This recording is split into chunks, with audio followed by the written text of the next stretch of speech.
Nous venons d'apprendre avec vous la formation des participes passés. Maintenant, nous allons considérer une des questions les plus épineuses de la grammaire française. C'est l'accord des participes passés dans les temps composés. Quand il s'agit de l'accord des participes passés, il faut faire la distinction entre les verbes qui sont conjugués au temps composé avec l'auxiliaire avoir et ceux qui ont l'auxiliaire être. Commençons par les verbes qui exigent le verbe avoir comme auxiliaire. D'après la règle générale, on ne fait jamais d'accord du participe passé quand il est employé avec l'auxiliaire avoir. Par exemple, elle a chanté. Bien que le sujet soit féminin, le participe passé reste invariable. Chanter, accent aigu à la fin. Ils avaient chanté. Au pluriel non plus, il n'y a pas d'accord. Le participe passé reste le même. Mais il y a quelques exceptions à cette règle. Toutes ces exceptions sont liées à la place du complément d'objet direct par rapport au verbe. Premièrement, rappelons-nous ce que c'est qu'un complément direct du verbe. S'il n'y a pas de préposition entre le verbe et son complément, dans ce cas, ce nom est un complément direct. Il est placé directement après le verbe. On parle alors d'un verbe transitif direct. Par exemple, j'ai vu cette émission. Émission est un complément direct du verbe voir. Elle a cherché ses notes. Ses notes est aussi un complément direct. Il se trouve immédiatement après le verbe chercher. Généralement, en français, le complément d'objet direct suit le verbe auquel il se rapporte. C'est l'ordre des mots habituel. Dans ce cas, il n'y a pas d'accord, les participes vu et cherché restent invariables. Mais parfois, nous pouvons rencontrer un ordre des mots qui n'est pas habituel, bien qu'il soit tout à fait acceptable dans certains contextes.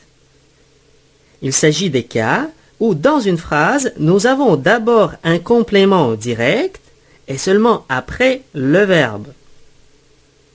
C'est un peu inhabituel de voir un complément d'objet direct devant le verbe auquel il se rapporte, n'est-ce pas? Mais en français, il y a des contextes où cet ordre est tout à fait normal. Par exemple, l'émission que j'ai vue. Comme nous l'avons constaté dans l'exemple précédent, l'émission est un complément direct du verbe voir. Mais dans cette phrase, il se place devant le verbe, et dans ce cas, nous devons faire l'accord avec ce complément. Émission est un nom féminin, exige l'accord, et nous ajoutons un E au participe passé vu. Considérons encore un exemple. Elle les a cherchés. Nous avons tiré cette phrase de l'exemple à côté. Elle a cherché ses notes. Et nous avons remplacé le COD par un pronom complément d'objet direct, les. Elle les a cherchés. Nous avons ainsi la place particulière du pronom direct. Les étant un complément direct du verbe, doit se placer devant le verbe. C'est la place habituelle de tous les pronoms en français. Ainsi, nous devons faire l'accord du participe passé cherché avec ce complément qui est devant le verbe. C'est pour cette raison que nous ajoutons ES à la fin du participe cherché. Analysons maintenant plus en détail tous les contextes possibles où nous pouvons rencontrer cet ordre des mots particuliers, c'est-à-dire quand le complément d'objet direct se place devant le verbe. Le complément d'objet direct, ou le COD, est placé devant avoir dans les contextes suivants. Quand nous employons les pronoms d'objet direct, Par exemple, j'ai vu Marie et Jeanne. Si nous remplaçons les compléments directs Marie et Jeanne, nous allons utiliser un pronom COD qui doit se placer devant le verbe. Je les ai vus. Ainsi, nous allons faire l'accord du participe passé avec COD, les, parce que les se place devant le verbe. Nous allons aussi mettre le COD devant le verbe dans les questions avec quel qui portent sur un complément direct. Par exemple, dans la question suivante, quelle robe as-tu acheté? Le nom robe est un complément direct du verbe acheter, car nous disons acheter quelque chose.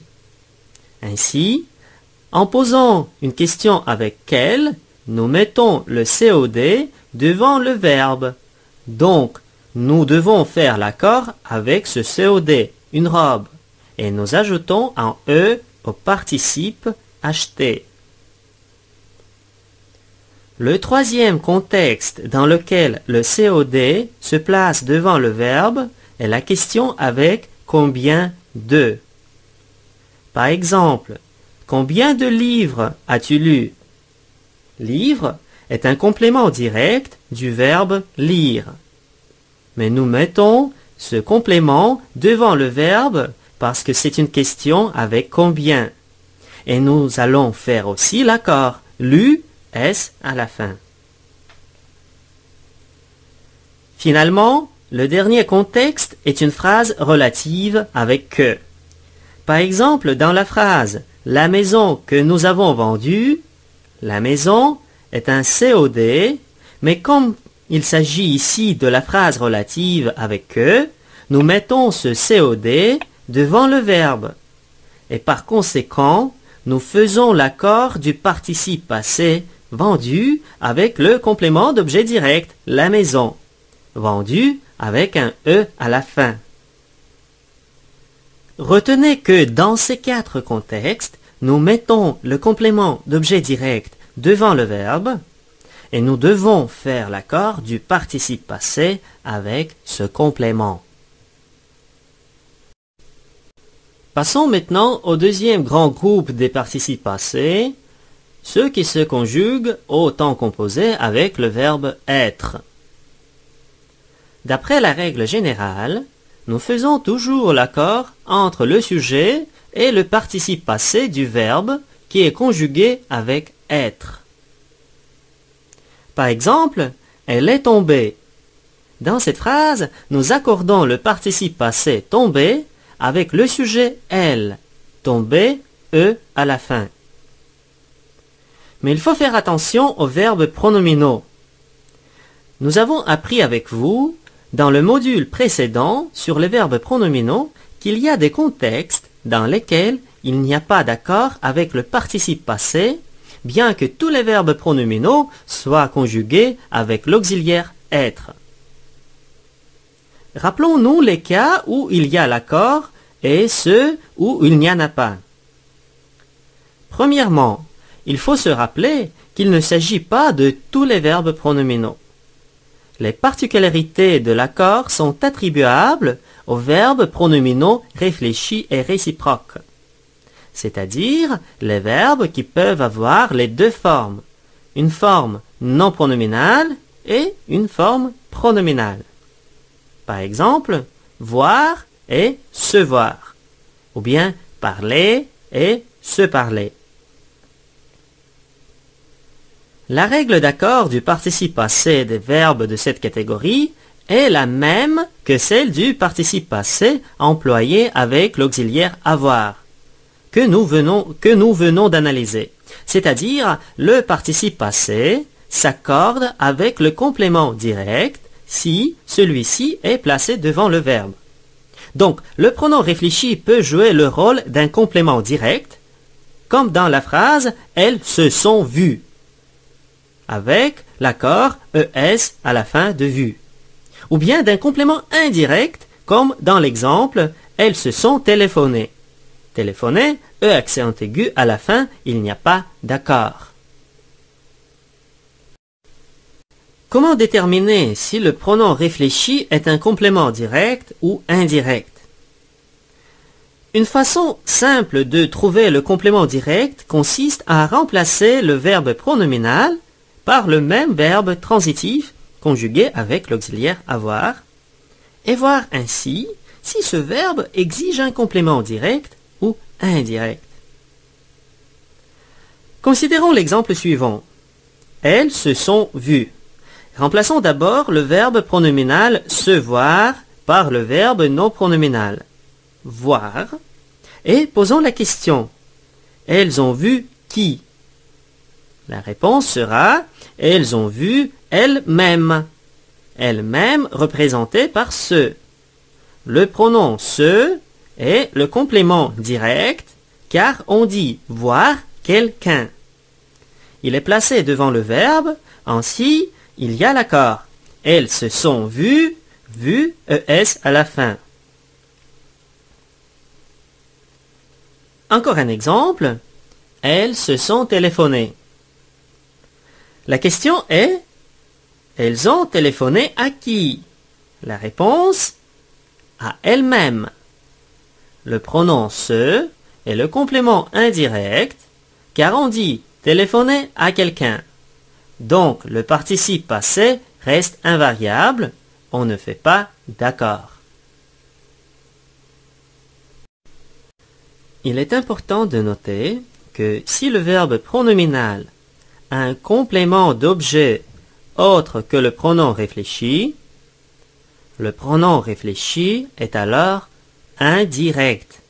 Il n'y a pas d'accord. Par exemple, la phrase suivante. Elle s'est lavé le visage. Elle a lavé quoi? La réponse, le visage. Donc, le visage est le complément direct. Le pronom réfléchi, se, est le complément indirect. Et il n'y a pas d'accord. Elle s'est lavé le visage, laver, E accent aigu à la fin. Encore un exemple. Nous sommes serrés la main. Nous posons la question. Nous avons serré quoi? Notre réponse, la main. C'est un complément direct. Nous est un complément indirect. Ici non plus, il n'y a pas d'accord. Nous nous sommes serrés la main. Serré, seulement E accent aigu à la fin. En ce qui concerne les verbes essentiellement pronominaux et les verbes pronominaux à sens passif, le participe passé de ces verbes s'accorde toujours avec le sujet du verbe. Par exemple, ils se sont trompés de route. Tromper, S à la fin. Elle s'est évanouie. Évanouie, E à la fin. Se tromper et s'évanouir, ce sont des verbes essentiellement pronominaux. Cette route s'est ouverte récemment. Ouverte, E à la fin. Et dans ce cas, s'ouvrir est un verbe à sens passif. Donc, comme nous avons constaté, dans toutes ces phrases, on fait l'accord. Cependant, il existe quelques exceptions.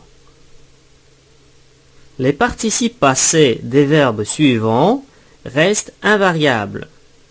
Se plaire et ses dérivés, et se rire.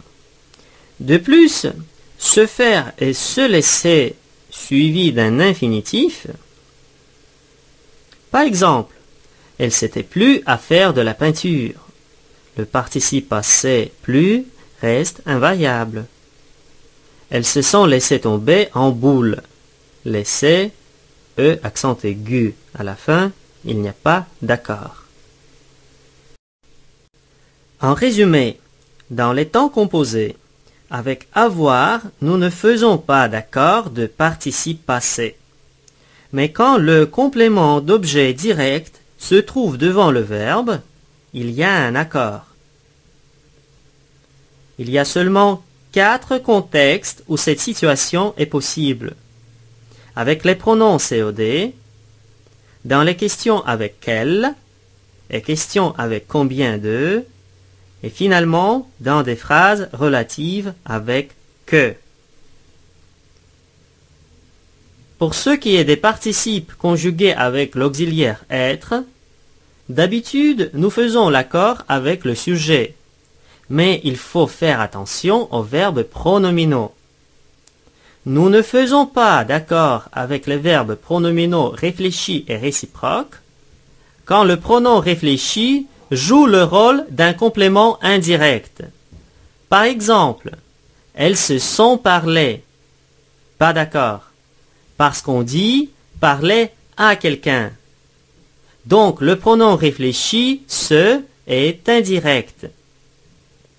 Nous ne faisons pas d'accord des participes des verbes suivants, se plaire, se rire, aussi que des verbes se faire, se laisser, quand ils sont suivis d'un infinitif.